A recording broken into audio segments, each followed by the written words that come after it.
हमारे किसान भाई जो है गोट फार्म में क्यों नुकसान खाते हैं? अपना इंटेंशन अगर पैसे कमाने का है तो अपना काम भी उसी हिसाब से होना चाहिए। तो गलत जानकारी जा रही है तो लोग गोट फार्मिंग से दूर भाग रहे हैं। आपको ओवरनाइट सक्सेस कभी नहीं मिलेगा। आपका जो मार्केट है वो लोकल ही होना चाहिए। मतलब यही है कि लोकल में मार्केट बनाना है तो आपको जो सेलिंग चेन है तुरंत चालू करना है। एग्जैक्टली।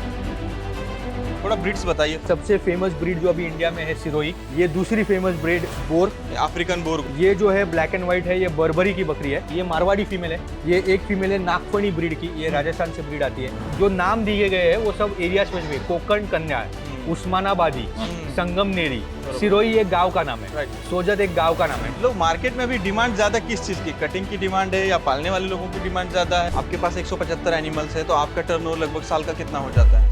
गोट फार्म्स आखिर नुकसान में क्यों है? गोट फार्म चालू हो जाते हैं और बंद भी हो जाते हैं, ऐसा क्यों है? गोट फार्म में किसान भाई हमारे पैसा क्यों नहीं कमा पाते? तो दोस्तों आज हम एक बहुत ही कमाल के फार्म पे हैं। हम कोंकण में सावंतवाड़ी में हैं और यहाँ पे 175 से ज्यादा गोट है और ये कमाल का फार्म है, देखने लायक फार्म है। यहाँ पे हम आज सीखने वाले हैं कि फायदे में कैसे रहना है, गोट फार्म में पैसा कैसे कमा के फायदे में रहना है दोस्तों। और यहाँ पे 10 से ज्यादा अलग अलग ब्रीड्स है और छोटे किसान को खास करके एक एग्री बिजनेस जिसको जोड़ धंधा बोला जाता है दोस्तों, वो कैसे किया जा सकता है ये देखने वाले हैं। ये वीडियो बहुत ही कमाल का और अमेजिंग होने वाला है। इस वीडियो को छोड़िएगा मत, पूरा अंत तक प्लीज प्लीज देखिएगा और सब्सक्राइब नहीं किया तो सब्सक्राइब जरूर कीजिएगा दोस्तों। मैं हूं संतोष और आप देख रहे हैं इंडियन फार्मर। चलिए दोस्तों, बहुत ही कड़कती धूप है, टेम्परेचर 40 है, लेकिन आपके लिए हम वीडियो यहाँ पे शूट कर रहे हैं कोकण में जो है इतने दोपहर के टाइम पे। बहुत ही ज्यादा रहस्य आज हम खोलने वाले हैं गोट फार्म के। और हम आज अभी यहाँ पे कैलिफोर्निया 30 फार्म पे और हमारे साथ सुमित भोसले जी। नमस्कार सर। नमस्कार। पहला सवाल तो मेरा ये, कैलिफोर्निया 30 ये क्यों नाम दिया है? बहुत अच्छा सवाल है ताकि आप पूछे। बेसिकली हम थोड़ा बम्बई में रहे हुए हैं, जब फार्मिंग में आने का सोचा तो वो कैलकुलेटेड डिसीजन था। तो ये एक ब्रांडिंग का पार्ट है कि लोग अगर आपके नाम का चर्चा करेंगे तो लोगों को वो नाम याद रहेगा। तो उसी हिसाब से कैलिफोर्निया 30।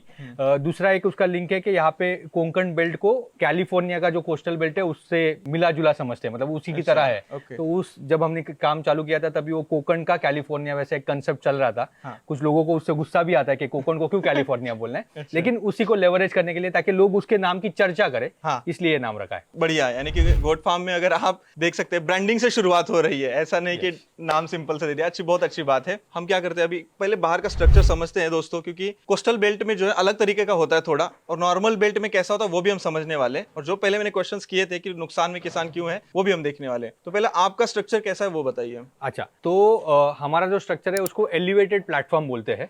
उसके पीछे का बहुत से लोगों को रीजन लगता है कि कोकण में बारिश बहुत ज्यादा होती है इसलिए एलिवेटेड प्लेटफॉर्म होता है। एक्चुअली वो रीजन नहीं है। रीजन ये है कि कोकण बेल्ट या फिर कोस्टल बेल्ट जो है पूरे इंडिया का, तो वहां का वाटर टेबल, जमीन के अंदर के पानी की जो लेवल है वो बहुत ऊपर है। उसके वजह से ये जमीन रात में ठंडी पड़ जाती है। अच्छा। जिसपे अगर बकरी बैठती है तो उसको तकलीफ हो सकती है, मतलब निमोनिया हो सकता है।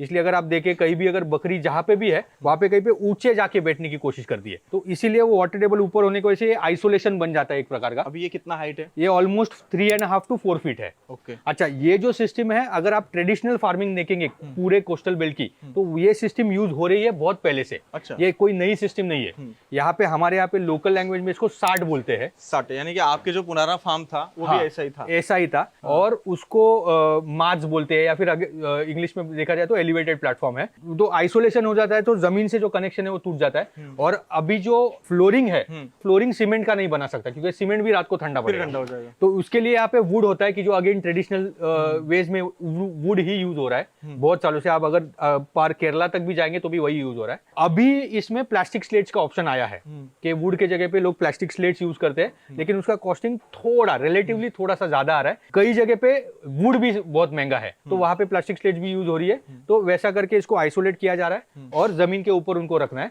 उसका बाई प्रोडक्ट जो है उसकी मैंगनी है। यहाँ पे ये जो मैंगनी गिरी है, फिर मराठी में उसको लेंडी बोलती है, तो वो उसका बाई प्रोडक्ट है। फिर उसका सेलिंग हम लोग अच्छे से कर पाते हैं। नहीं तो ट्रेडिशनल सिस्टम्स में क्या होता है कि वो इसका कलेक्शन ही डिफिकल्ट है, उसमें एडल्टरेशन बहुत ज्यादा हो जाता है, फिर वो उसको कॉस्ट भी नहीं आती है या फिर रेट नहीं आता है। अभी यहाँ पे क्वालिटी भी नहीं आती। एग्जैक्टली। तो यहाँ पे ये प्योर फॉर्मेट में मिलने की वजह से उसकी जो एक्चुअल पोटेंसी है वो हम लोग पूरी गार्नर कर सकते हैं, उसको जमा कर सकते हैं। और बेचते वक्त उसका जो यूएसपी है कि इसमें, क्योंकि रोज यहाँ पे बकरी यूरिन कर रही है तो यूरिन का जो नाइट्रोजन है वो उसमें ट्रैप हो रहा है। और उसकी वजह से लेंडी जो है लोग बोलते हैं गर्म होती है, तो वो उसका रीजन है कि उसमें नाइट्रोजन ट्रैप हो रहा है और इसीलिए हम लोग उसकी पोटेंसी ज्यादा है करके अच्छे रेट से उसको बेच सकते हैं। दूसरा, ये लेंडी का मेन क्या है कि ये स्टॉल फेड फार्म है। बकरी जब पूरी दुनिया में सब कुछ घूम के खाती है तो उसके सबके बीज उसके पेट में आ जाते हैं। Right. और अगर कोई उसकी मैंगनी या फिर लेंडी कोई फार्मर यूज कर रहा है तो वापस वो सब उसके यहाँ पे परकोलेट हो जाता है। बहुत सारे हमारे अंगूर के फार्म में जो छोटे छोटे प्लांट्स उगते हैं, एग्जैक्टली जिसको हम लोग खरपतवार बोलते हैं हाँ। या फिर मराठी में उसको तण बोलते हैं, विच इज अ न्यूसेंस।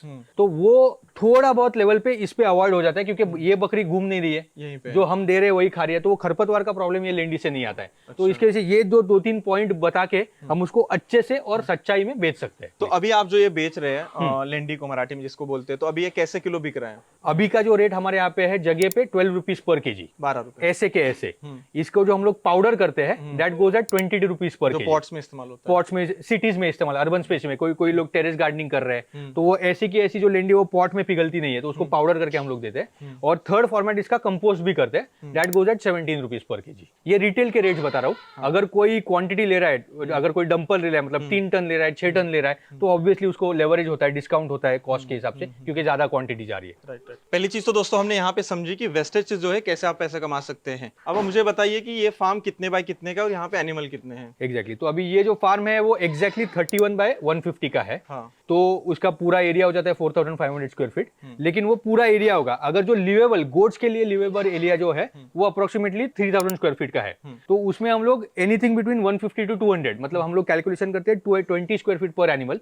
लेकिन अगर कोई छोटा बच्चा है, छोटा जानवर, तो कम जगह लेगा, बड़ा जानवर ज्यादा लेगा। तो वो हिसाब से अराउंड 150 टू 200 के बीच में एनिमल्स यहाँ पे आराम से बिना गर्दी किए, बिना एक दूसरे पे बैठते हुए आराम से रह सकते हैं। और मैंने देखा कि चारों तरफ से आपने जाली मारा है, कहीं पे भी दीवार नहीं खड़ी की है, नीचे से केवल पिलर्स का सपोर्ट दिया है। यस, पिलर से पूरा खड़ा। ऊपर कौन सा सीमेंट का पतरा है? एस्बेस्टोस है। यस, सीमेंट सीमेंट का पतरा है। तो इसी वजह से टेम्परेचर मेंटेन रहता है गर्मी में। हाँ, अगर मैं दीवार लगाता, जो दूसरा एक गोट फार्मिंग के हिसाब से लोगों को है कि उसमें बदबू बहुत आती है। अभी हम लोग यहाँ पे खड़े, इतनी सारी मैंगनी, इतने सारे जानवर, लेकिन बदबू वैसे नहीं आ रही है। नहीं। तो मेन रीजन बिंग हवा आगे पीछे हो रही है, वेंटिलेशन अच्छा होता है। एग्जैक्टली। तो इसीलिए, और इसको दीवार की जरूरत है नहीं। अगर कोई ऐसा एरिया होता कि जहाँ पे आप पकड़ लो वाइल्ड एनिमल्स का डेंजर है या फिर ऐसा कुछ है, तो मे भी प्रोटेक्शन के हिसाब से हम लोग वो सोच सकते हैं। लेकिन फॉर्चुनेटली हम लोग थोड़ा मतलब जंगल एरिया में नहीं है, सिविलाइज्ड या फिर गांव एरिया में है, तो यहाँ पे वाइल्ड एनिमल्स का वैसे कोई प्रॉब्लम ही नहीं है। तो we can afford doing like this, ताकि हवा खेलती रहे। तो दोस्तों सबसे इंपॉर्टेंट है वेंटिलेशन। वेंटिलेशन के ऊपर बहुत ज्यादा ध्यान देना है। तो एक यहाँ का नीचे का एक आखिरी सवाल आपको पूछता हूँ कि आपने स्ट्रक्चर तो आप कोस्टल में ऐसा चाहिए आप बोल रहे हैं, Yes. लेकिन कोस्टल छोड़ के नॉर्मल में, जैसे महाराष्ट्र में सांगली डिस्ट्रिक्ट से हूँ, तो वहाँ पे कैसा होना चाहिए? वहां पे बकरी जमीन पे भी रह जाएगी। हाँ। जो अब अंदर जाएंगे तो कंपार्टमेंट्स देखेंगे, कंपार्टमेंट्स कंपलसरी है या फिर जरूरी है, ताकि अपना मैनेजमेंट अच्छे से हो पाए। तो अंदर चलते सीधा? अंदर चलते, आ जाइए। तो अब हमारा कंटिन्यू करते हैं। मैंने कहा कि हमारे सांगली में अगर मैं करता हूँ तो ये ऐसे ऊपर वाला लेना पड़ेगा या प्लेन जगह पे कर सकते हैं? सांगली में या फिर कोई भी जगह पे जहाँ पे वाटर टेबल नीचे, अभी वाटर टेबल नीचे मतलब क्या, अगर जहाँ पे मेनली अभी बोर बनती है सब जगह पे, आपके अब यहाँ पे अगर बोर बन रही है तो आपको पानी लगता है ऑलमोस्ट 400-500 फीट पे। बराबर। यहाँ पे पानी लग रहा है 10 या फिर 12 फीट पे। जैसे नॉर्थ इंडिया में भी होता है, उत्तर प्रदेश में, बिहार में 10 फीट पे पानी लगता है, तो उनको भी ऊपर लेना पड़ेगा। आइडियली अगर ऊपर लेते हैं तो अच्छा है, लेकिन वहां पे क्या है, वहां पे बारिश का पानी वैसे भी कम है। हाँ। ठीक है। तो अगर वाटर टेबल अच्छा है और एलिवेटेड प्लेटफॉर्म है तो बकरी के लिए आसानी रहेगी, उनको काम करना आसान रहेगा। लेकिन इसमें दूसरा फैक्टर है ह्यूमिडिटी का भी। नॉर्थ इंडिया में ह्यूमिडिटी बहुत कम है, तो वो भी रीजन है कि वो जमीन पे रह पाती है। और वहां पे बारिश का जो टाइम है वो बहुत कम है, बहुत कम जगह ऐसी है जहाँ पे बहुत ज्यादा बारिश हो रही है। हाँ, वो तो एग्जैक्टली। तो वो टाइम पे आराम से जमीन पे रह पाती है। और वहां पे जो मिट्टी है वो अलग है, तो वो भी फर्क पड़ता है। तो यहाँ पे लैटराइट है, अगर कोस्टल बेल्ट है तो यहाँ पे लैटराइट ज्यादा है, तो वो लैटराइट पे भी ठंडाई ज्यादा हो जाती है। तो वो हिसाब से कोस्टल बेल्ट पे ये चल जाता है। अगर आपका वाटर टेबल बहुत नीचे है तो जमीन पे हो जाती है, आपको मुरुम दगड़ जिसे बोलते हैं, या फिर बेसिक हे का स्ट्रक्चर हो रहा है तो वैसे रख सकते हैं। लेकिन कंपार्टमेंट्स कंपलसरी है। जो कंपार्टमेंट्स यहाँ पे बनी हुई है, दिखाइए कैसा रहना चाहिए। एग्जैक्टली। तो कंपार्टमेंट्स अगर जैसे हम देख सकते हैं, यहाँ पे टोटल हमने 7 कंपार्टमेंट बनाया है। ये टोटल एक कंपार्टमेंट का साइज है 20 फीट बाय 10 फीट। 20 ऐसा है, 20 फीट बाय 10 फीट ऐसा है। कंपार्टमेंट्स का मेन रीजन क्या है, ताकि हमें एनिमल सेग्रीगेट कर पाए। एनिमल सेग्रीगेट क्यों करने हैं? मैनेजमेंट के लिए। मैनेजमेंट किसका होना है? ब्रीडिंग का और फीडिंग का। बराबर। अगर मैंने सब बकरी बकरा साथ में रख दिए तो कौन से बकरे ने कौन से बकरी को भरा है हमें पता नहीं चलेगा। तो उसके लिए ब्रीडिंग का मैनेजमेंट करने के लिए जिसको हम जो ब्रीडिंग करना है उसी को साथ में रखेंगे। और फीडिंग एज वाइज है, मतलब अगर सब छोटे और बड़े साथ में रहेंगे तो फीडिंग का प्रॉब्लम होगा। सबको एक जैसा जाएगा, वो सबको एक जैसा नहीं जाएगा, बड़ा वाला ज्यादा खा लेगा और जो छोटा जानवर है वो कम मिलेगा उसको। हाँ। तो इसके लिए अगर मुझे छोटों को ज्यादा खाना मिलना चाहिए क्योंकि उनकी ग्रोथ की रिक्वायरमेंट ज्यादा है, तो उन्हें छोटों को अलग रखना है, बड़ों को अलग रखना है। वो हिसाब से कंपार्टमेंट, 2 रीजन, ब्रीडिंग और फीडिंग, ऐसे आपको कंपार्टमेंट्स करने हैं। तो मिनिमम 3 करने हैं, मेल, फीमेल और बच्चे। इतने अगर कंपार्टमेंट्स हो जाते हैं तो अपना काम हो जाए। अगर आपको फ्लेक्सिबिलिटी है, आप ज्यादा कंपार्टमेंट्स बना सकते हो, जैसे हमारे यहाँ पे टोटल 12 कंपार्टमेंट्स है, तो उतने बन सकते हैं, तो अच्छी बात है, आप अपने हिसाब से उसको मैन्यूवरिंग कर पाएंगे। आपने वो लकड़ी डाली है? हाँ, ये अभी जो लकड़ी है वो हमने नीलगिरी की यूज की है। अच्छा। लॉजिक ये कहेगा कि जो आपके यहाँ पे लोकल लकड़ी है और सस्ती है और जो टिक रहेगी, मतलब टिकी रहेगी अच्छे, क्योंकि इस पे यूरिन गिरने वाला है। हाँ। तो अच्छा लकड़ा जो टिकने वाला है, जनरली जो फर्नीचर के लिए यूज होता है, लेकिन महंगा नहीं है। क्योंकि अगर हमारे यहाँ पे टिकूड बनता है, साग अगर इस्तेमाल करेंगे तो बहुत ही महंगा हो जाएगा, मतलब अपने घर से महंगा ये घर हो जाएगा। राइट। तो इसके लिए वो भी देखना है, कॉस्ट फैक्टर भी देखना है, और वो हिसाब से लकड़ी का सिलेक्शन करना है। राइट। और लकड़ी के बीच में मैंने देखा कि आपने जो है सांस रखी है। हाँ, वो इसीलिए रखी है क्योंकि वो लेंडी नीचे जाना लेंडी नीचे करे, साफ सफाई करते हुए को नीचे जाए। और हमने एक्सपीरियंस के हिसाब से और एक चीज करी है, हर एक कंपार्टमेंट में एक गटर बना दिया। कहाँ पे बना? ये जो स्क्वायर गटर है। अच्छा, ये बीच में। तो ये उड़ जाता है, मतलब वो फ्लैप है। हाँ, ये इसको उठा लेंगे, ढक्कन है, हिंजेस है। तो अगर कुछ बड़ा चीज है नहीं जा रहा है तो उसको ढक्कन उठा के नीचे डाल देंगे। ये बेस्ट है। एग्जैक्ट, मतलब वो एक्सपीरियंस से आया है कि भाई एक कंपार्टमेंट में एक गटर होना चाहिए, एक ढक्कन होना चाहिए। एग्जैक्टली। एक इम्पोर्टेंट सवाल ये है, आगे आइए आपको मैं पूछता हूँ कि हमारे किसान भाई जो है गोट फार्म में क्यों नुकसान खाते हैं? हाँ, अभी इसमें बहुत सारे रीजंस हैं। सबसे पहला रीजन मेरे हिसाब से है कि अनअवेयरनेस। ठीक है, हम लोग अभी 12 साल से गोट फार्मिंग कर रहे हैं। हम वी स्टार्टेड विद 10 एनिमल्स, मतलब 10 जानवर से हमने चालू किया था, क्योंकि तभी वही बताया जा रहा था कि 10 फीमेल लो, 1 मेल लो। ठीक है, अभी भी वही बताया जा रहा है। लेकिन वो जो फॉर्मेट है, बेसिकली हम लोग फार्मिंग कर रहे हैं पैसे कमाने के लिए, और अपना इंटेंशन अगर पैसे कमाने का है तो अपना काम भी उसी हिसाब से होना चाहिए। तो एक सीधी एग्जांपल है, अगर मैं 10 फीमेल ले रहा हूँ, 1 मेल ले रहा हूँ, वो 10 फीमेल से बच्चे आएंगे, वो बच्चे बड़े होंगे तभी मैं बेच पाऊंगा, उसमें टाइम निकल जाता है, और तब तक मुझे वो बकरी को खाना तो खिलाना ही है। तो मेरा क्या हो रहा है, इनपुट जा रहा है, मुझे आउटपुट नहीं मिल रहा है, रुक रहा है वहीं पे, रुक नहीं, मतलब मिल ही नहीं रहा है, गैप हो रहा है। तो 1-1.5 साल का गैप बन जाता है। और कोई भी बिजनेस ऐसा नहीं होता है जहां पे मैं 1 साल तक पैसे डाल रहा हूं और मुझे पैसे वापस ही नहीं आ रहे। उसमें सबसे पहली जो है वो वहां पे हम लोग बोलते हैं ना, आदमी निकलने चालू हो जाते हैं, कहते 3 साल हो गए, 3 महीने हो गए, 6 महीने हो गए, पैसे नहीं आ रहे, उधर लोग बंद कर देते हैं। पहली बात, किसी ने कोई सस्टेन करके बोल भी दिया कि नहीं चलो मैं करूंगा, मैं पैसे डालते रहूंगा, चल बेटा इधर है आप। एग्जैक्टली। तो अगर वो एक कोई बंदा बोला कि मैं आउटपुट लेके ही रहूंगा, पैसे डालूंगा, तो उसमें फिर क्या हो जाता है कि बहुत ज्यादा इनपुट हो जाता है। इसकी कैप साइज जो है, बच्चा बेचने की जो कीमत है वो लिमिटेड है। आपने ज्यादा पैसा खर्चा किया है तो आपको कस्टमर ज्यादा पैसा दे होगा नहीं। मतलब आपका कहना ये है कि अगर हमने 10 और 1 का जो कॉम्बिनेशन हर जगह पे प्रोपोगेट किया जा रहा है, वो एक लोगों को बताया जा रहा है कि ऐसे आप शुरू करो, लेकिन उसमें क्या है कि जैसे लोग लेंगे तो वो हमारा गैप पड़ेगा उनको बड़ा करने के लिए, ब्रीडिंग होकर उनके जो बच्चे है वो लंबा गैप पड़ेगा। तो आप कैसे प्रेफर करते हैं कि वो सही रहेगा? मुझे क्या करना है एज अ फार्मर, मुझे पहले मेरी कैपेसिटी जान लेनी है कि मैं 10 जानवर पाल सकूंगा, मेरे पास फॉर्डर इतना है, जगह इतनी है, तो उसमें मैं क्या करना चाहिए, और मैं क्या करूंगा, मैं फीमेल्स लूंगा 5 बराबर, 1 मेल लूंगा, और बाकी के जो मेरा फंड है एनिमल खरीदने के लिए, उससे मैं सेलेबल बच्चे लूंगा। अच्छा, ठीक है। उससे क्या हो रहा है, मैंने दुकान चालू करी है, ओके, ठीक है, और पहले दिन से मेरे पास सेलेबल प्रोडक्ट अवेलेबल है। मतलब आप दूसरे से खरीदते सेलेबल ही लेंगे? एग्जैक्टली। उससे 2 चीजें हो रही है, एक तो मेरी मार्केटिंग की शुरुआत कर रहा हूं। अच्छा, तुरंत चालू हो रहा है? हाँ, तुरंत, मतलब हम लोग प्रैक्टिकली रियलिस्टिकली बोल सकते हैं 4 महीने बाद बिकेगा, उसमें 1.5 साल बाद बिकने वाला था, यहाँ पे एटलीस्ट 4 महीने बाद। मतलब यहाँ पे आप बोल रहे कि 4 फीमेल लेना है, 4 बच्चे लेना है और 1 मेल लेना है। एग्जैक्टली। यहाँ पे 4 जो बच्चे लिए 2-3 महीने में बड़े करके वो बेचने स्टार्ट करना है। एग्जैक्टली। आप कोशिश करो पहले दिन ही बेच दो, क्योंकि मार्केटिंग सीखोगे। एग्जैक्टली, जैसे मैंने बोला मैं पैसे कमाने के लिए काम कर रहा हूँ, तो मुझे मार्केट, क्योंकि एंड जो है, जो लाइन ऑफ प्रॉब्लम्स है, उसमें एंड है कि मार्केट नहीं मिल रहा है। मार्केट तभी मिलेगा जब आप कोशिश करोगे। हाँ, ये आपका पॉइंट बहुत ही वैलिड पॉइंट है, क्योंकि लोगों को यही प्रॉब्लम होता है कि पाल लेते हैं लेकिन बेचते समय बहुत दिक्कतें आती हैं। तो मतलब यही है कि लोकल में मार्केट बनाना है तो आपको जो सेलिंग चेन है तुरंत चालू करना है। एग्जैक्टली। और इस काम में ऐसा है कि आपका जो मार्केट है वो लोकल ही होना चाहिए। जैसे हम लोग डेयरी में बोलते हैं कि चलो डेयरी में कोऑपरेटिव्स है, वो आके आपके यहाँ से दूध लेके जा सकते हैं। पोल्ट्री इंडस्ट्री एक सेटअप इंडस्ट्री है जहां पे अंडे का जो जो काम हो रहा है या फिर इवन चिकन का जो काम हो रहा है Organized है पूरा। ऑर्गेनाइज है। अनफॉर्चुनेटली फॉर्चुनेटली गोट फार्मिंग जो है वो उतना ऑर्गेनाइज हुआ नहीं अभी तक। नहीं, इसको ऐसा बोला जाता है कि मान लीजिए मेरे घर में 2 एकड़ खेती है और मैं रोज खेत में जा रहा हूँ, तो साथ में आ रहे 2 बकरियां पाल रहा हूँ खेत में, वो घर पे लेके जा रहा हूँ। एग्जैक्टली वही करना है। और उनको अगर आपको बेचना है तो आपके गांव में ही आपके कस्टमर होने वाले, क्योंकि अगर मुझे भी कोई बकरा खरीदना है फॉर एग्जांपल किसी भी चीज के लिए, तो मैं थोड़ी जाने वाला हूँ 20 किलोमीटर, मैं भी देखूंगा मेरे गांव में मिल जाए। लेकिन हर बंदा भी देख रहा है, उसके दिमाग में आएगा कि मैं स्केल कैसे करूं। ओके, तो स्केलिंग का जो फंडा है इसमें स्केलिंग थोड़ी सी स्लो होगी, ये हमें एक्सेप्ट करके चलना पड़ेगा।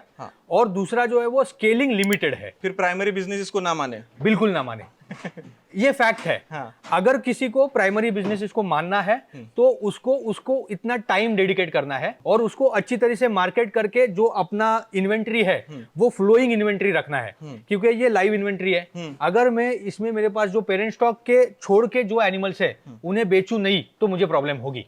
इसमें मैं रख नहीं सकता, इसको मेरे को रोज खाना खिलाना है जो रोज का खर्चा है। लाइव स्टॉक में यही तो प्रॉब्लम है। एग्जैक्टली, आपका खर्चा कभी रुकेगा नहीं, मैन पावर रुकेगी नहीं, आपका काम कंटिन्यू रहेगा। दोस्तों एक मेन चीज ये था कि आपको प्राइमरी बिजनेस नहीं इसमें मान के चलना है, एक जोड़ धंधा हमारे मराठी में जिसको बोलते हैं एग्री बिजनेस, खेती रिलेटेड जिसको एग्री अलाइड एक्टिविटी बोलते हैं हम लोग उसको। एग्री अलाइड ऐसे ही इसको देखना है। एग्जैक्ट ऐसे ही देखना है, तब जाके वो प्रॉफिटेबल में धीरे धीरे आ सकता है, क्योंकि वो अगर थोड़े से स्टार्ट करेगा तो सही रहेगा। एग्जैक्टली, मैंने बहुत बार देखा है कि 30 गोट से स्टार्ट करता है, अफ्रीकन बोर गोट ले लिया या बिटल ले लिया, फिर पता चलता है 1 साल बाद वो फार्म बंद है। मैं देखता हूँ, मैंने आंखों के सामने बहुत सारे जगह पे देखा है, तो मैं वही ढूंढने की कोशिश कर रहा था कि लूफोल क्या है कि जिससे बंद होते हैं। एग्जैक्टली, तो यही है कि अगर मैं बहुत ज्यादा जानवर से, मेरी कैपिटल इन्वेस्टमेंट अगर बहुत ज्यादा हो रही है और मैं वर्किंग कैपिटल पे काम ही नहीं कर रहा हूँ तो no business will run like that, क्योंकि हर बिजनेस जो चलता है वो वर्किंग कैपिटल पे ही चलता है। कैपिटल इन्वेस्टमेंट मार्जिनल करके या फिर मॉड्यूलर करके स्केल करना है तो बिल्कुल कर सकते हैं, लेकिन उसको मॉड्यूलरली स्केल करना है। आप 10 करिए, उसके बाद में 20 करिए, थोड़ी देर 20 में काम करिए, फिर 10 को टाइम दे रहे हो उसी 20 को टाइम देना, 20 को दे रहे हो उतना 40 को टाइम देना। एग्जैक्टली, और वो ग्रेजुअली आपका टाइम भी इंक्रीज होना चाहिए। आप क्या कर रहे हो, जो स्केलिंग जो है इन टर्म्स ऑफ बिजनेस 10 से लेके डायरेक्ट 100 चले जाते हैं। आप सिर्फ एनिमल स्केल कर दिए, टाइम स्केल नहीं किया, रिसोर्सेज स्केल नहीं करे, तो जो 10 में आपको लग रहा है कि बहुत अच्छे हो रहा है, अभी हम लोग 100 करते हैं, 100 को अगर आपने जस्टिस नहीं दिया टाइम के हिसाब से तो आपका प्रॉब्लम होना ही है।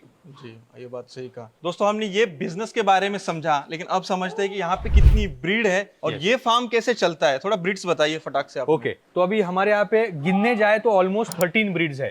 ठीक है, जो जैसे मैंने कहा हमारा काम करने का तरीका ऐसे कि हम लोग कभी भी जाके 50-100 बकरी नहीं लाते हैं। ठीक है, हमारी कोशिश रहती है कि अच्छी अच्छी बकरी चुने। 10 मिल रही है, 5 मिल रही है, हो जाएगा, क्योंकि ह्यूमनली मुझे भी पॉसिबल नहीं है कि अगर मैं 100 ले रहा हूँ तो उसमें से 10 खराब आएंगी। उससे अच्छा मैं 10 ले रहा हूँ तो टाइम लेके 10 लाऊंगा, रखूंगा उनको। अगर कहीं दूर से आ रही है उसमें एक है कि भाई 10 बकरी लाने का खर्चा ज्यादा हो जाएगा, लेकिन 100 लाके 10 मरने से भी नुकसान ही होने वाला है। हाँ वो तो है। एग्जैक्टली, तो उससे अच्छा है नजदीक में, या फिर अगर कहीं पे मुझे कोई एक्सक्लूसिव ब्रीड लानी ही है तो उतना उसको डेडिकेटेड टाइम देके जितना फिजिबल हो रहा है इकोनॉमिकली, एक गाड़ी अगर बोलेरो पिकअप हम लोग यूज करते हैं तो उतने में कितना फिजिबल हो रहा है उतने जानवर लाके, या फिर उसमें एक सोल्यूशन हम लोग ऐसा करते हैं कि मेरा जो पेरेंट स्टॉक का मेरा आइडिया, मुझे 10 फीमेल लेनी है तो मैं 10 ले लूंगा। जैसे मैंने तभी बोला मैं थोड़ा सेलेबल स्टॉक ले लेता हूँ गाड़ी भरने के लिए। राइट, ठीक है, आएगा यही बिक जाएगा लोकल। एग्जैक्टली, पेरेंट स्टॉक लाया, वो मैंने मेरे काम के लिए लगा दिया और जो सेलेबल स्टॉक है वो बिक गया, उसको मुझे रखना नहीं है। तो ये हिसाब से हम लोग थोड़े जानवर खरीद के लाते हैं। और अभी हमारा काम ऐसा है कि हमारे पास ऑलमोस्ट 100 फीमेल्स है। तो सारे आपने खरीद के लाए कि आपके यहीं ब्रीडिंग होके तैयार हुए? अभी कोई है जो ब्रीडिंग हुई है, लेकिन ऑलमोस्ट 70% फीमेल्स ऐसी है जो हमने खरीद के लाई थी। तो बेबी लाते हैं आप? नहीं, बेबी नहीं, फीमेल ही लाते हैं जो ऑलरेडी प्रोडक्शन में है, लेकिन बहुत पुरानी नहीं। या तो एक बार डिलीवरी करी है या फिर 2 बार डिलीवरी, उससे ज्यादा वाली फीमेल नहीं लाते हम लोग। ताकि मेरे पास एटलीस्ट 7 to 8 डिलीवरीज मिल जाए। ठीक है, तो वैसे लाते हैं। और आप पूछोगे कि फिर अपने यहाँ की फीमेल्स क्यों नहीं है, क्योंकि हम लोग वो फीमेल्स बेच रहे हैं। हमारा काम वही है कि प्रोडक्शन करो और प्रोडक्शन बेचो, वो मेल हो फीमेल हो।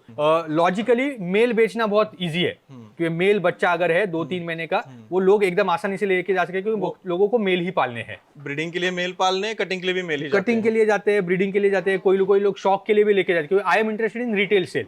ठीक है, और फीमेल्स भी लेके जाते हैं। फॉर्चुनेटली हम लोग रूरल एरिया में, तो यहाँ पे कैसा है, घर में 1-2 बकरी रखने का अभी वो ट्रेंड लोग देख रहे हैं या फिर समझ रहे हैं। तो उसके लिए अगर अच्छी यहाँ पे ही जनी हुई अगर बच्ची है तो वो रखना ज्यादा पसंद करेंगे लोग, जाके कोई दूर से कोई एक बच्ची आ रही है। कोई बाहर से लाएगा तो वो दिक्कत उसको एग्जैक्टली, करेगा तो वो ही। Climate acclimatisation, feed acclimatisation, overall adjustment, वो उसमें एक पीपीआर का प्रॉब्लम होता है गोट्स में, तो वो आ गए तो फिर उसमें उसको रिकवरी करने में प्रॉब्लम हो जाती है। तो वो इधर के ही बच्ची ले रही है या फिर इधर के ही मेल्स ले रहे हैं और अपने यहाँ पे पाल रहे हैं। वो समझ गया मेरे को। Exactly. अब मुझे आप ब्रीड्स दिखाइए यहाँ पे, क्योंकि लोगों अच्छा। को इंटरेस्ट रहेगा कि ब्रीड ठीक है, चलो अभी यहाँ पे देख लेते हैं। ये सबसे फेमस ब्रीड जो अभी इंडिया में है सिरोही, जी। राजस्थान से है।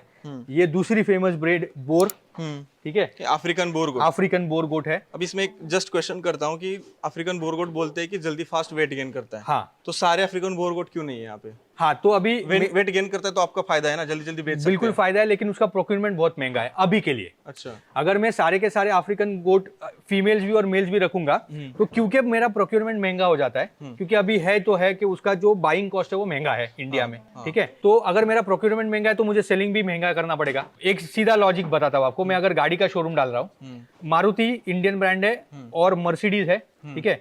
अगर मैं एक जगह पे मारुति का शोरूम लगा रहा हूँ, एक जगह पे मर्सिडीज का शोरूम लगा रहा हूँ, तो मेरा जो सेलिंग होगा वो मारुति का ज्यादा होने वाला है, क्योंकि वो अफोर्डेबल ज्यादा है। अफोर्डेबल है, लोकल ब्रांड है और एग्जैक्टली, मर्सिडीज भी बिकेगा, ऐसा नहीं मर्सिडीज नहीं बिकेगा, लेकिन जिनको मर्सिडीज खरीद सकते हैं और जिनको मर्सिडीज का इंपॉर्टेंस पता है और उसका यूसेज है, लेकिन मैक्सिमम बिकने वाले हैं मारुति।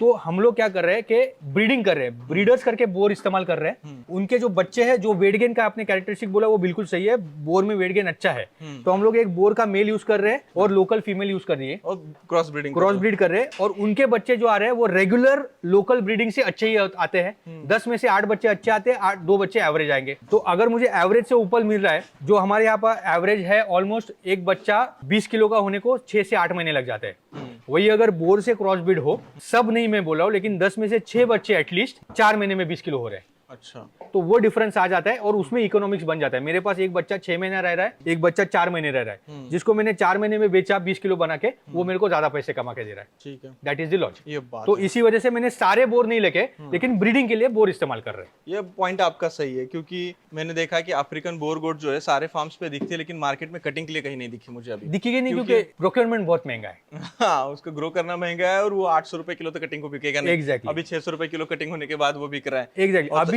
हमारे यहाँ पे, सॉरी टू इंटरव्यू, लेकिन हमारे यहाँ पे कटिंग का जो कॉस्ट है, मतलब अगर मैं लाइव वेट बेच रहा हूँ, हाँ। तो वो भी 500 रुपया है। 500 रुपए किलो लाइव गोश्त का। लाइव वेट, हाँ। मतलब अगर मैं पूरा मेल दे रहा हूँ तो 500 रुपीज, मतलब अगर लाइव स्टॉक डायरेक्ट ऊपर रख रहा हूँ 500। एग्जैक्टली। तो उसके बाद वो जो स्लॉटर वाला है उसको और उसको थोड़ा सा रिडक्शन आएगा और फिर वो बेचेगा। गोवा में, अगर गोवा से नजदीक है तो गोवा में ऑलमोस्ट 800 रुपीज केजी का मटन होता है। हमारे यहाँ 650 रुपए। एग्जैक्टली, हमारे यहाँ पे ऑलमोस्ट 750, तो एनीथिंग बिटवीन 650 टू 850 ऐसा रेट चल रहा है मटन का। हाँ, पूरे इंडिया में शायद यही होगा। Exactly. आपके यहाँ पे क्या है रेट दोस्तों, कमेंट सेक्शन में आप हमें बताइए, और वीडियो में मजा आ रहा है कि नहीं वो जरूर बताइए हमें। हाँ, और बताइए ब्रीड कौन सी थी अच्छा, आपके तो वो देख ली हमने, कोई कोई अलग अलग। अभी यहाँ पे अगर देखा जाए तो ये है, हम लोग इसको स्थानिक बोलते हैं, पास? लोकल। जो लोकल गोट है, नॉन डिस्क्रीट ब्रीड वाली होती है, राइट। वो भी नॉन डिस्क्रीट ही है। इसकी मदर नॉन डिस्क्रीट थी, ब्लैक फादर उसका बोर बन गया, तो वो क्रॉस होके थोड़ी रेगुलर नॉन डिस्ट्रिक्ट से बेटर दिख रही है वो। उसके बाद में हमारे यहाँ की लोकल ब्रीड जो है वो कोकण कन्या है, वो दिखाता हूँ मैं आपको। लोकल ब्रीड अगेन, मतलब उसको यहाँ पे एक तो पहली बात, अपने यहाँ पे गोट फार्मिंग में जो ब्रीड्स का कैटेगराइजेशन है ना, वो सिर्फ हमें इतना बताता है कि ये ब्रीड कहाँ से आ रही है। कैटल में भी वही है और इसमें भी यही है कि जो नाम दिए गए हैं वो सब एरिया स्पेसिफिक, कोकण कन्या है, उस्मानाबादी, संगमनेरी, सिरोही एक गांव का नाम है, राइट। सोजत एक गांव का नाम है, कोटा एक जगह का नाम है, तो वही है। और बाकी तो जो फीचर्स है वो हर एक ब्रीड में अच्छे गोट्स भी है और खराब गोट्स भी है। अपने यहाँ पे सबसे बड़ी होने वाली इंडियन ब्रीड है बीटल। बीटल है। तो ये मान के चलना कि बीटल है मतलब अच्छी है, ये पहली बात तो गलत है। बीटल में भी आपको अच्छे बकरे मिलेंगे और उसी में भी आपको कोई कम अच्छे जेनेटिक्स वाले जानवर भी मिलेंगे। तो वो बाइंग के टाइम पे हमें याद रखना है हमेशा कि बीटल है करके आंख बंद करके किसी भी रेट पे नहीं लेना है। वो जो एनिमल आप खरीद रहे हो उसका जेनेटिक्स देखिए, या फिर आपके लिए उसका क्या इस्तेमाल होने वाला है वो आप समझिए और फिर उसकी खरीदी करिए, तभी उसका जस्टिफाई होगा। राइट। वैसे है तो ब्रीड वाइज ये रही कोकण कन्या। यहाँ पे ये जो ब्लैक बकरी है और मुंह पे व्हाइट पट्टी है, सिमिलरली ये भी कोकण कन्या है, और वो कोने में है वो भी कोकण कन्या है। ये जो है ब्लैक एंड व्हाइट है, ये बर्बरी की बकरी है, ये यूपी से आती है ब्रीड, राइट, मथुरा एरिया से। इसमें 2 कलर पैटर्न्स मिलते हैं, एक है व्हाइट और ब्लैक ये है, और एक है व्हाइट और ब्राउन भी होता है। राइट। तो ऐसा है। उसके बाद में अभी ये मारवाड़ी फीमेल है, ये अगेन हमने गुजरात से ही चुन चुन के खरीदते हैं उसमें खरीदी थी। ये एक फीमेल है नागफनी ब्रीड की, ये राजस्थान से ब्रीड आती है। अच्छा, नागफनी। इसका फीचर है, अभी आप देखोगे कि क्या अलग क्या है, नाम अलग अलग है। तो इसका कलर पैटर्न अलग है, इसके बाल जो है वो बहुत अलग है, बहुत ज्यादा है इनको ज्यादा बाल, बाल है, heavy ठीक बाल है। वो जो ब्रीड है वो भी वही एरिया से आती है, लेकिन इसको सिंधी बोलते हैं, ठीक है। ठंडी वाले जैसे ही जगह पर लगे। एग्जैक्ट, ये राजस्थान से ही आती है, रेत में मिलती है। और जो नाम भी है ना, वो कोई कोई एक ही ब्रीड को अलग अलग नाम से भी जाना जाता है। वो क्योंकि ये जैसे आपने कहा कि ऑर्गेनाइज नहीं है, हाँ, मतलब नाम नहीं दिए गए हैं। एग्जैक्टली, तो उसको जिस एरिया में मिल रहे हैं वो एरिया का नाम दे देंगे, ठीक है। ये तो ट्रेडिशनली नाम पढ़ते आ गए। एग्जैक्ट, अभी ये इसको नागफनी इसलिए बोलते हैं क्योंकि इसके अगर कान है, जो कान अगर आप देखोगे ये ब्रीड के तो अलग है, थोड़े ऐसे जो नाक का फना बोलते हैं, नाक का फना वैसे खुलने वाला है, तो इसीलिए इसको नागफनी बोल देते हैं। राइट, उसी टाइप से दिख रहा। हाँ, तो ये भी राजस्थान से ही मिलती है ब्रीड। अच्छा। एक एरिया में मिल जाती है, अलवर एरिया है वहाँ पे, राजस्थान मतलब वहाँ पे मिल जाती है। और जैसे अभी सिरोही है, ठीक है, तो सिरोही जो ब्रीड है वो उसका जो एक्चुअली अभी कैचमेंट एरिया अगर देखा जाए तो वो बन गया है जयपुर, पुष्कर और अजमेर। अच्छा, तो वो ब्रीड का जो है वो बहुत ही कॉम्प्लिकेटेड और कंफ्यूज मैटर है इंडिया में, ऐसे बोल सकते हैं हम लोग। लेकिन मेरे हिसाब से जो आपके लोकल एरिया में ग्रो होती है वो लीजिए, और फीमेल्स लीजिए, और बेचने के लिए भी बेबी लीजिए, और बेचना तुरंत स्टार्ट कीजिए। एग्जैक्टली, ग्रो करके तुरंत। जैसे अभी ये मेल है, हाँ। तो ये मेल है सिंधी मेल है। अच्छा। ठीक है, हमें बताया गया था सिंधी मेल है, इसलिए मैं आपको बता रहा हूँ सिंधी मेल है। इसको हमने लिया था अहमदाबाद के आगे, एक रानी नाम का बाजार पड़ता है, बकरी का ही बाजार होता है, बकरी और मेंढी का बाजार होता है, अहमदाबाद से बाहर है थोड़ा सा। तो वहां पे मैंने ये मेल खरीदा था और उधर से इसको लेके आया यहाँ पे, उसको सेटल किया। जब लाए थे तो 6 महीने का था, अभी बड़ा बन गया और अभी इसको हम लोग ब्रीडर करके अभी कितने टाइम का है ये? अभी ये ऑलमोस्ट 6 दांत, मतलब 3 साल पूरे हो गए। और 6 दांत, और वेट कितना होगा इसका? काफी हेवी लग रहा है। अभी तो इसका लगभग ऑलमोस्ट 75 केजी वेट है। और ये क्योंकि हम लोग ब्रीडर करके इस्तेमाल कर रहे हैं, इसको हम लोग वेट और ज्यादा इंक्रीज होने नहीं दे रहे। बकरों में क्या होता है ना, आपको अगर किसी का वेट इंक्रीज करना है तो कर सकते हो। सेम इंसानों में जैसे बॉडी बिल्डिंग हो रहा है, आप एक रिजिम फॉलो कर रहे हो, डाइट फॉलो कर रहे हो, उसको अगर मैंने ये डाइट पे ले लिया वजन बढ़ाने वाले, तो उसका और 20 किलो बढ़ जाएगा। अच्छा। नेचुरली वो हमारे ऊपर है, लेकिन ब्रीडिंग के लिए हमें ज्यादा वेट नहीं चाहिए। एग्जैक्ट, तो उसको उसमें एजिलिटी होनी चाहिए, वो फुर्तीला होना चाहिए। अगर बहुत ज्यादा वजन बढ़ गया तो फुर्तीला नहीं रहेगा, इसलिए उसका वजन नहीं बढ़ा रहे ज्यादा। तो आपके फार्म पे टोटल ऐसे ब्रीडर कितने हैं? हम लोग कोशिश करते हैं लगभग 8 से 9 ब्रीडर मेल रखे, ताकि वो उतने कंपार्टमेंट्स है तो उतने सेट बन जाते हैं, और जो बच्चे आते हैं उतने वैरायटी में आते हैं, और फिर वो बच्चे बेचना ज्यादा आसान, क्योंकि जो बंदा हमारे पास लेने आ रहा है उसकी हर एक की अलग अलग, क्योंकि अभी इंटरनेट अवेलेबल है, हम लोग अभी इंटरनेट पे ही है। तो कोई सुन रहा है ऐसी ब्रीड होती है, वैसी ब्रीड होती है, बीटल होती है, कोटा होती है, सिरोही होती है, तो सबको सब चाहिए।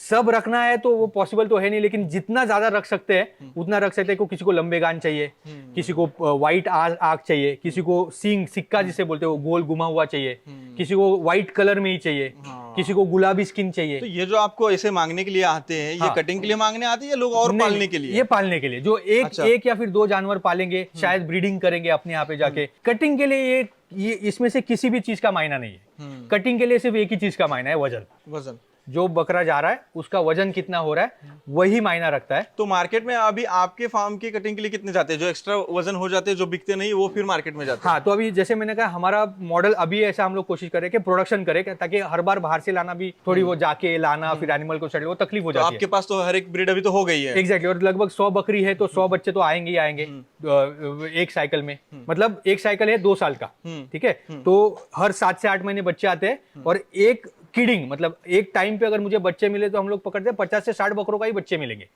मेरे पास 100 बकरी खड़ी है, इसलिए हर बार मुझे 100 की 100 बच्ची देंगे ऐसा होता नहीं है। आगे पीछे है ना, आगे पीछे उनका हीट साइकिल भी अलग अलग होता है। तो लगभग पकड़ लो हर 3 महीने में हमें 20 से 25 बच्चे मिल रहे, हम लोग वो बेच रहे। बच्चे कितने दिन के बेचते हैं आप? बेचने को तो 1 महीने का भी बेच दे, लेकिन हम लोग देते हैं 3 महीने के बाद।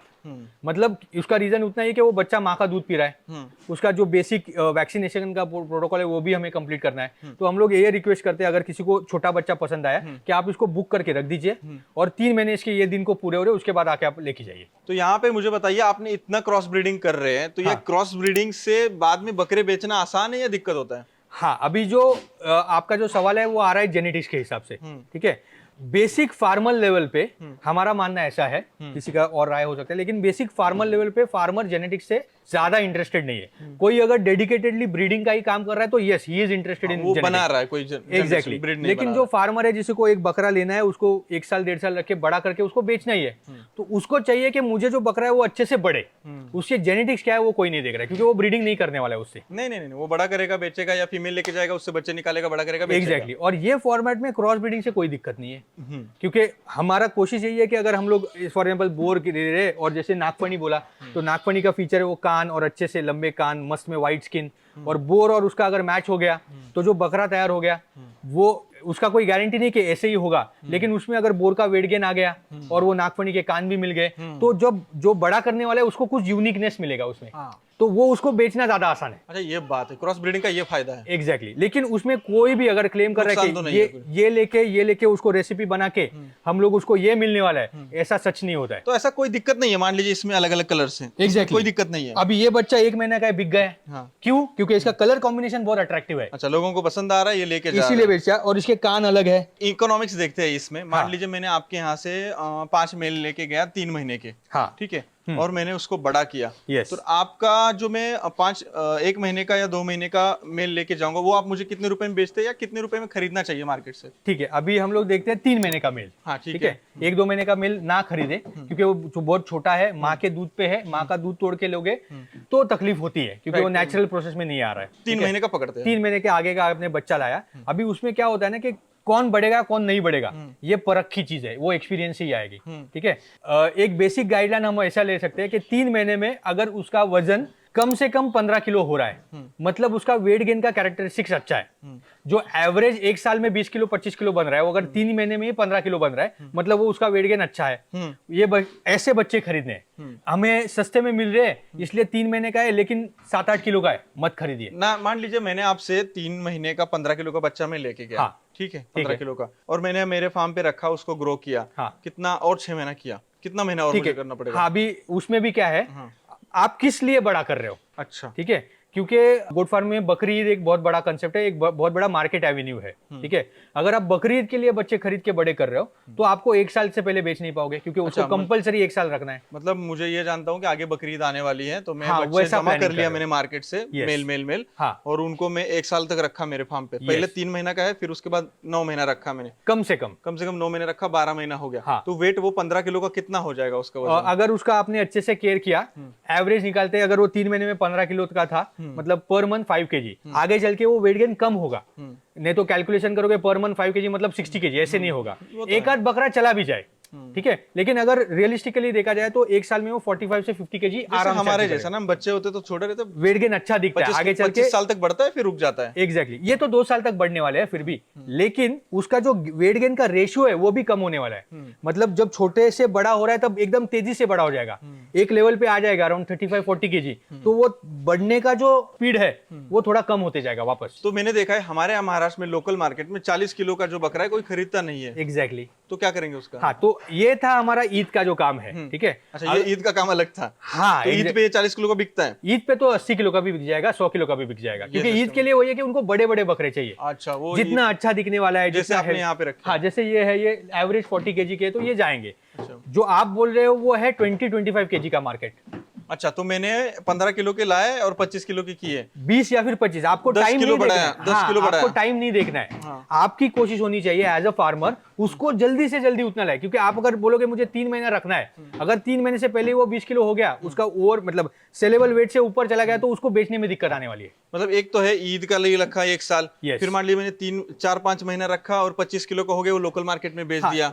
आप टाइम देखिए ही मत, जितना जल्दी उसको सेलेबल बना रहे हो, 20-25। 10 किलो बढ़ाया, अगर 500 रुपए से कितना हुआ, 5000 रुपए बढ़ गया। यस, सीधा 5000 में मान लीजिए आधा खर्चा हो जाएगा, तो 2500 तो एक आपको प्रॉफिट मिलने एक वाला है। एनिमल के पीछे हमें 2500 तो बच जाएगा 3 महीने में। अभी आती है उससे आगे की बात। आपने कहा था 10 बच्चे खरीदे, ठीक है, अभी 10 में से 10 आपको ये सीधा लीनियर कैलकुलेशन नहीं देने वाले हैं, ये पकड़ के चलिए। राइट, कम ज्यादा होंगे। 10 में से 6 देंगे लीनियर कैलकुलेशन, 4 देंगे नीचे का कैलकुलेशन, बराबर। एवरेज आउट करके आपको उसका कैलकुलेशन करना है, ये सही कैलकुलेशन है। नहीं तो होता ये, हम लोग 10 बच्चे लाते हैं, पेपर पे लिख दिए 10 × 10 इतना हो जाएगा, फिर मेरे को इतना मिल जाएगा, वैसा होता नहीं है। इसीलिए फार्म्स बंद हो जाते हैं। एग्जैक्टली, आगे का देखा ना, पीछे का देखा ना, हिसाब मारा। आप रियलिस्टिक कैलकुलेशन करिए, कंजर्वेटिव कैलकुलेशन करिए।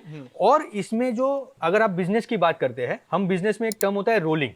आप जितना ज्यादा रोलिंग करोगे उतना ज्यादा आपका रेवेन्यू जनरेट होगा। आ रहा है, सेल हो रहा है, अपना भी ब्रीडिंग हो रहा है, वो भी सेल हो रहा है, कटिंग के लिए भी जा रहा है। एग्जैक्ट मुझे अब पिक्चर क्लियर हो रहा है कि गोट फार्मिंग ऐसे एक्चुअली कैसे चलाना चाहिए। मेरा एक अंदाजा ये, आप बोल रहे हो कि मैंने, मान लीजिए मैं मेरा एग्जांपल लेता हूँ, मेरा फार्म है, मेरे पास लगा कि मेरे पास हरा चारा है, सूखा चारा है, ठीक है, चारे की हम बात करते हैं, आगे डिजीज की भी बात करते हैं। हरा चारा है, सूखा चारा है, मैंने 5 फीमेल्स लाई, थोड़े मेल्स 4-5 मेल लाए, छोटे वाले एक ब्रीडर लाया मैंने, ठीक है। yes. छोटे वाले मेरे 3 महीने में बड़े हो जाएंगे, मैंने वो बेच दिए, मार्केटिंग स्टार्ट कर दिया, Yes. ठीक है। उसके बाद मेरे पास फीमेल से, वो ब्रीडर से मैं फीमेल से और बच्चे पैदा करूंगा, Correct. ठीक है। वो बच्चे हो जाने के बाद फिर उनको बड़ा करूंगा, फिर बेचूंगा। अभी सिर्फ आपको एक चीज के लिए रोकता हूँ। अभी इसमें 2 चीजें हैं। जो आपने जो 5 बच्चे लाए थे वो बेचे, बेच के रुकना नहीं है, अच्छा, फिर वापस 5 लाने हैं। हाँ, उसमें रोटेशन रहना चाहिए। हाँ, वो मेरे को एक जनरेट करके दे रहा है रेवेन्यू, और उससे ही मेरा नाम जाएगा बाजार वो में। अलग से रेवेन्यू आ रहा है, मैं ब्रीडिंग कर रहा हूँ बच्चे, उसका अलग से रेवेन्यू आ रहा है। और जो ब्रीडिंग कर रहे हैं अभी, जो हम लोग ने खरीद लिए और बेचे, उसमें हमें मार्जिन कम होने वाला है, क्योंकि खरीदने की कीमत है, ठीक है। फिर उसके ऊपर खर्चा करना है, हाँ, उसमें मार्जिन कम ही रहेगा, कम है। क्योंकि मैं खरीद रहा हूँ, बड़ा कर रहा हूँ, बड़ा करने के लिए पैसा लगा रहा हूँ, और फिर बेच रहा हूँ। एवरेज आपको क्या लगता है कि अगर 10 बकरी का मैं ऐसा करूंगा तो मुझे 3-4 महीने में कितना बचेगा? आप 10 बकरे का अगर कर रहे हो, हाँ, ठीक है, तो अगर आपने उसमें 2 बार भी बेच दिए, साल में नहीं, एक 3 महीने आपने पूछा ना, हाँ, 3 महीने में 2 साइकिल करी, मतलब 3 महीने का लाया, 3 महीने का बेचा, 6 महीने का हो गया। हाँ, 6 महीने का 2 करके- साइकिल होगी साल में। हाँ, 6 महीने का 2 साइकिल हो गया, तो उसमें आपको लगभग हर एक बकरे के पीछे 2 से 2,500 रुपए छूटने वाले हैं। अच्छा, मतलब एक साइकिल में मैंने 10 बकरे बेचे तो 10 में 20-25 हजार रुपए 3 महीने में मिल जाएंगे। Exactly. और दूसरे में 20-25 नेट प्रॉफिट बोल रहा हूँ मैं डायरेक्टली 50,000 के आसपास 10 बकरी में मैं केवल ये साइड बाय साइड सिर्फ रोलिंग करके लाया, बड़ा किया, बेचा। एग्जैक्टली। और उसमें आपके यहाँ पे जो बच्चे आ रहे हैं उनका मार्जिन ज्यादा होने वाला है, क्योंकि आपका वो खरीदने का पैसा तो लगेगा नहीं। एग्जैक्टली। आपको, आप बोल नहीं सकते कि वो जीरो में आ रहा है, क्योंकि आपने माँ पे खर्चा करा है। हाँ, वहां खर्चा किया है, लेकिन वहां पे मेरे हिसाब से कम खर्चा हुआ है, और वो आप कैलकुलेशन 0 से स्टार्ट कर सकते हैं। और उसको आपका टारगेट क्या है कि जैसे इसको आपने 3 महीने का लाया और 3 महीना खर्चा करके 20 किलो का करके बेचा, ये जो आपके यहाँ पे बच्चा पैदा हुआ है उसको आपको 4 या फिर 5 महीने में 20 किलो करना है। उससे आपका मार्जिन और बढ़ेगा। वो 20 किलो का हो गया तो 10,000 का एक जाएगा, फिर Exactly. 500 रुपए से लाइव में पकड़ 450 से 500, कोई जगह पे 350 भी रेट है। हाँ, वो बाजार से डिफर करता है। 10,000 में एवरेज पकड़ लेता हूँ तो वहां पे भी मेरा पैसा अच्छा बनेगा। एग्जैक्टली, क्योंकि ये मैंने खरीदा, पकड़ लो 4,000 में खरीदा, 2,000 रुपए फॉर एग्जाम्पल खर्चा किया तो मुझे 4,000 रुपए मिला। कैलकुलेशन बता रहा हूँ सिर्फ, ठीक है।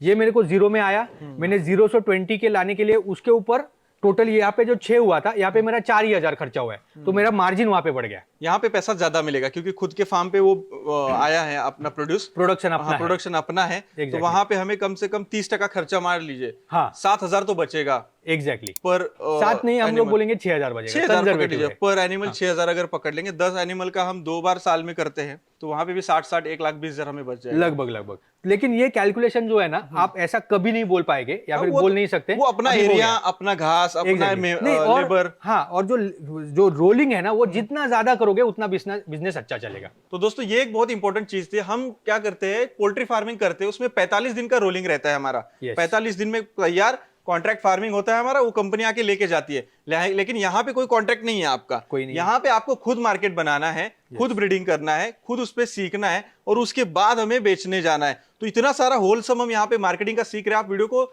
जल्दी शेयर कीजिएगा, और आपके एरिया में कौन सी ब्रीड की बकरी पाली जाती है वो मुझे कमेंट सेक्शन में आप मुझे जरूर बताइएगा, क्योंकि आज का वीडियो शायद ही आपको इंटरनेट पे अभी नहीं मिलेगा इतना डिटेल में। इंटरनेट पे ये मिलेगा कि 1 करोड़ कमाया, 2 करोड़ कमाया, 5 करोड़ कमाया, बकरी फार्म इतना बड़ा हो गया, यही सब मिलेगा। लेकिन इतनी जेन्युइन इन्फॉर्मेशन आपको ऑथेंटिक नहीं मिल सकेगी, तो इसके लिए शेयर करते रहिएगा। तो अब मेरा सवाल ये है कि हमने बहुत सारा मार्केटिंग का सीखा, कैसे स्टार्ट करना है वो किसान भाइयों को समझ में आ ही गया होगा।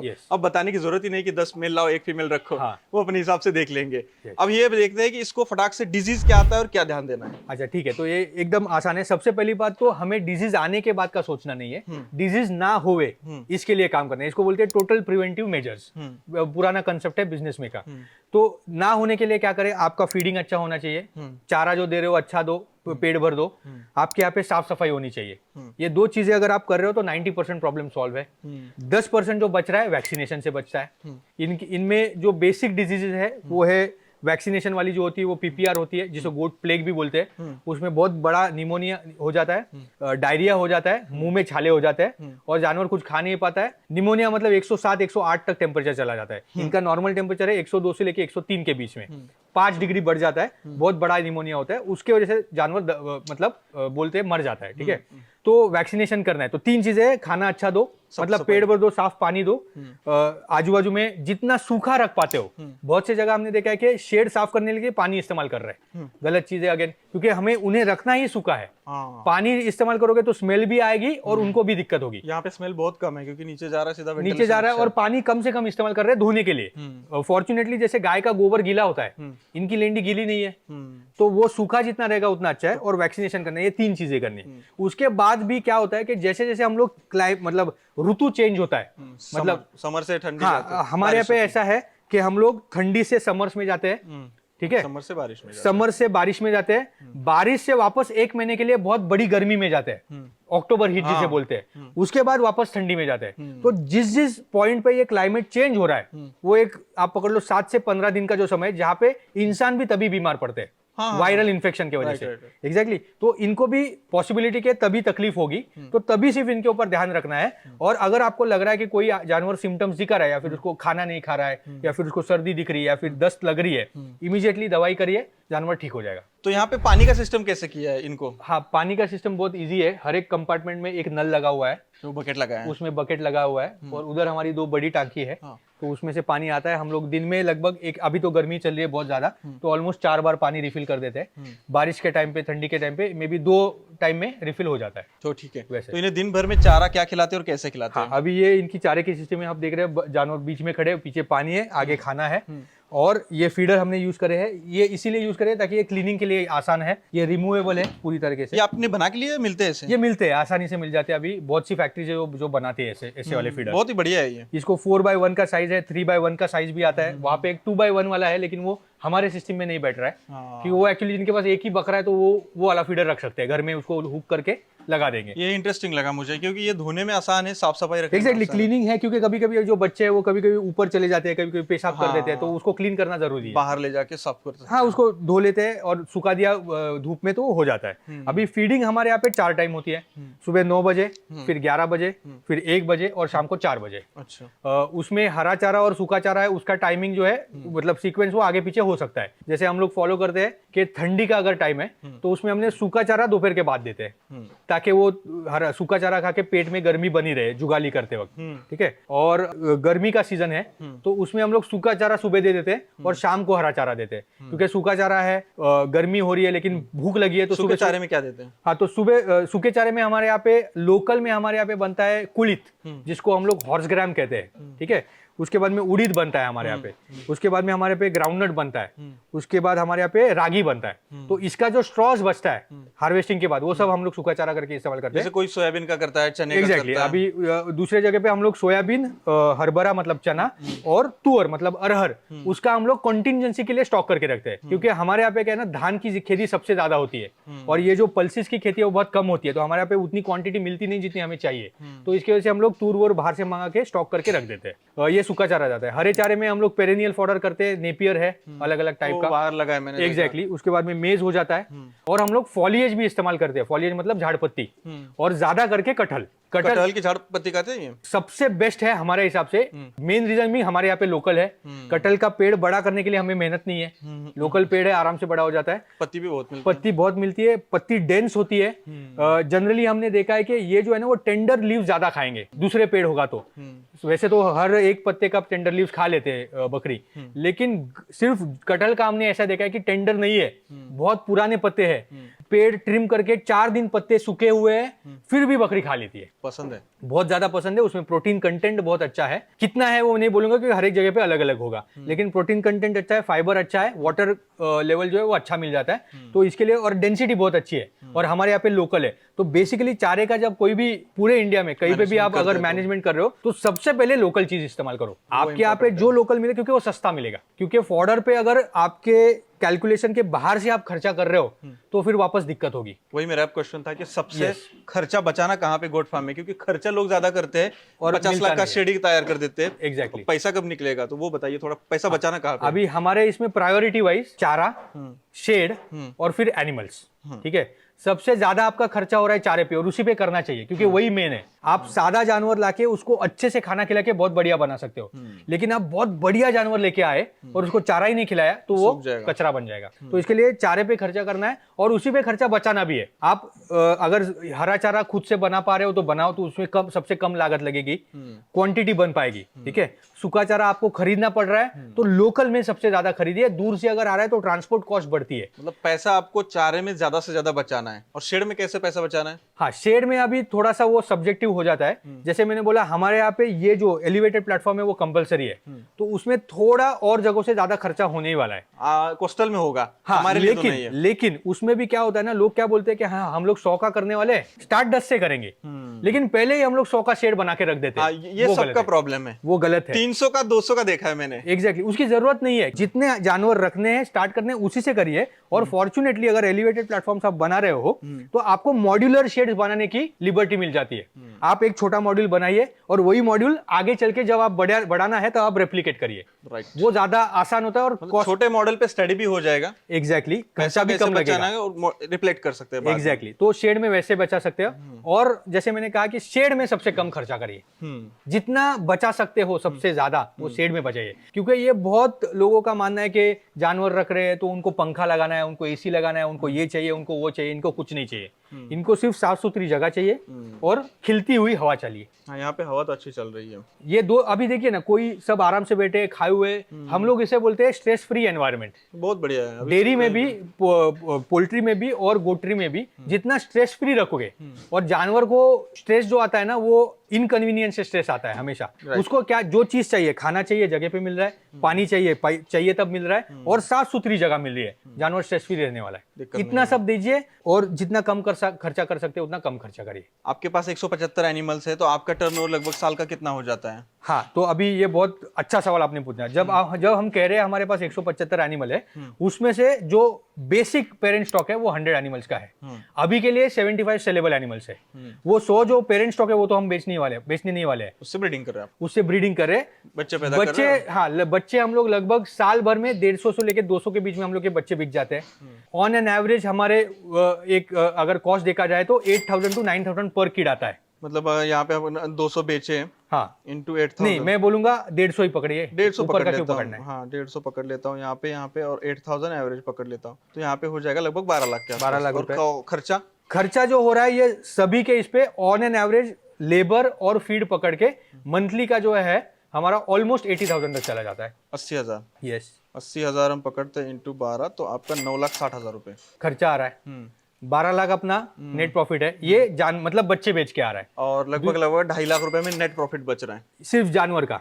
दूसरा मैंने आपको लिंडी बताई, वो लगभग हम लोग 30 से लेके 35 टन तक बेच रहे हैं। 35 टन, उसका कैसे किलो है? एवरेज आपको 10 रुपया पकड़ लीजिए हर एक फॉर्मेट का। अगर 35,000 किलो मैंने पकड़ लिया और एवरेज 10 रुपए पकड़ लिया तो ये 3.5 लाख रुपए हो गया। उसके साथ में जैसे मैंने बोला हमें ट्रेडिंग भी करनी है। कुछ लाए, कुछ बेचे। 3.5 लाख प्लस 2,60,000 में बेसिक पकड़ लेता हूँ तो 6,10,000 हो जाएगा। कुछ लाए, कुछ बेचे, और ट्रेडिंग भी कर रहे हैं। ट्रेडिंग भी करे, लेकिन वो वेरिएबल होता है, लेकिन उसमें मार्जिन भी कम है और उसमें मेरी लागत ज्यादा हो जाती है। लेकिन अगर आप टर्नओवर बोल रहे हो तो एज अगेंस्ट इनपुट पैसा खेलेगा उसमें। एग्जैक्टली, तो एज अगेंस्ट इनपुट ऐसा अगर हम लोग ने 100 जानवर का 3 बैच भी कर दिया ट्रेडिंग का, तो उसमें लगभग पकड़ लो हर एक बैच आती है अराउंड 10 लाख रुपीज की। वो 10 लाख पे हमको बेचने के बाद मिलते हैं 1 लाख ही, मतलब 10% ही निकलता है। जो हम लोग प्रोडक्शन का काम कर रहे हैं उसमें लगभग पकड़ लो 30-35% निकल रहा है। तो एवरेज आउट करके ऑन एन एवरेज हमें साल भर में 20-25% का नेट प्रॉफिट हो रहा है over the investment. That is what is the balance sheet. और जो कैपेसिटी है, जानवर 100 के 100 आने के बाद उनको मेंटेन कर पा रहे हैं वो कर सकते हैं। सबने ये करने की जरूरत है नहीं, पहले तो सीखे, एग्जैक्टली, बाद में कूदे। एग्जैक्टली। उम्मीद करता हूँ आपको सारी जानकारी समझ में आ गई होगी। मुझे तो काफी कुछ समझ में आएगा। शायद अब आपको समझ में आया कि नहीं क्यों फेल जाते हैं गोट फार्म के जो फार्म्स होते हैं। बहुत सारे अलग अलग रीजंस हैं। मार्केटिंग हुआ, शेड का खर्चा हुआ, या प्लानिंग नहीं हुआ, या अवेयरनेस नहीं हुआ, बहुत सारी चीजें हैं। सर आपको बहुत बहुत धन्यवाद। Thank you. I am very thankful कि आप आए और हम एज अ गोट फार्मर जो इतने साल से काम कर रहे हैं, हमारी भी कोशिश यही होती है कि जो सही जानकारी है वो आगे जाए क्योंकि गलत जानकारी जा रही है तो लोग गोट फार्मिंग से दूर भाग रहे हैं। सिर्फ यह है कि आप मॉड्यूलर स्टेप बाय स्टेप जाइए। मेरा मानना ऐसा है, अभी इतने साल 12 साल एग्रीकल्चर में काम करते हुए आपको ओवरनाइट सक्सेस कभी नहीं मिलेगा। स्टेप बाय स्टेप जाइए, पेशेंस रखिए और उसमें ऐसा करिए कि आप जो कैलकुलेशंस कर रहे हैं वो सही कैलकुलेशंस हो रहे हैं। किसी के कहे हुए या फिर सुनाए हुए या फिर सिर्फ देखे हुए अगर कैलकुलेशन कर रहे हो तो थोड़ा गलत होता है। आपके लोकल लेवल पे क्या चल रहा है वो पहले समझ लीजिए, खुद का एक अनुभव उसमें डालना चाहिए। एग्जैक्टली, तभी आप पहले सीखना बड़ा चाहिए, कर experience पाएंगे। करना। Exactly, thank you very much. Thank you. तो दोस्तों वीडियो को लंबा नहीं करेंगे, इस वीडियो को हम यहीं पे खत्म करते हैं। आपको इस गोट फार्मिंग के बारे में जानकारी कैसे लगी? सर का एक चैनल भी है कैलिफोर्निया 30, जाके सब्सक्राइब कर लीजिएगा, लेकिन वो मराठी में शायद। हाँ, मराठी हिंदी थोड़ा थोड़ा। हाँ, तो आप देखिएगा, आपको वहाँ पे जानकारी मिल जाएगी और इनका मैं नंबर और ईमेल आईडी नीचे डाल दे रहा हूँ। आप वहाँ पे जरूर कांटेक्ट कीजिएगा, आपको जो भी जानकारी चाहिए आप इनसे ले सकते हैं। और अभी तक आपने सब्सक्राइब नहीं किया तो सब्सक्राइब करके ही जाइएगा, क्योंकि बहुत सारी नई नई चीजें हम आपके लिए लेके आ रहे हैं घूम घूम के भारत देश में। मिलते हैं एक और वीडियो के साथ, तब तक करते रहिए मेहनत, क्योंकि वावर है तो पावर है। धन्यवाद।